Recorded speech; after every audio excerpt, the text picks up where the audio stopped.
শোনো তাজেল, আমি তোমাকে একটি প্রশ্ন করতে চাই, তুমি কি উত্তর দিবে? বলো, কি বলতে চাও তুমি?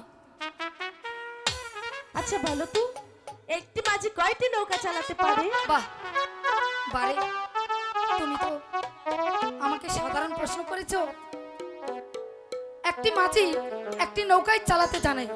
তুমি তো খুব সুন্দর উত্তর দিয়েছো। একটি মাঝি একটি নৌকায় চালাতে পারি, তাই না? তাহলে তুমি কেন আমার মাঝি নিয়ে টানাটানি করছো? তোমার কি খুব মাঝির প্রয়োজন পড়েছে? দেখো, এখানে ছোট বড় অনেক মাঝি রয়েছে। প্রয়োজন একটি নয়, দুটি নয়, প্রয়োজনে 5-5টি মাঝি নিয়ে নাও। তবু আমার মাঝের দিকে দ্বিতীয়বার চোখ তুলে তাকালে তোমার এই চোখ দুটি পরে তুলে নিতে বাধ্য হব। মালিনীর বাচ্চা, অপমান অপমান অপমান, এই অপমান আমি কিছুতে সহ্য করবো না। আমি হলাম একমাত্র 60 মেয়ের তাজেল, আমিও দেখে নেব কোথাকার জল কোথায় গিয়ে ঘরে। আর যদি নাই পারি তাহলে বিদায়, আমার নাম তাজেল নয়।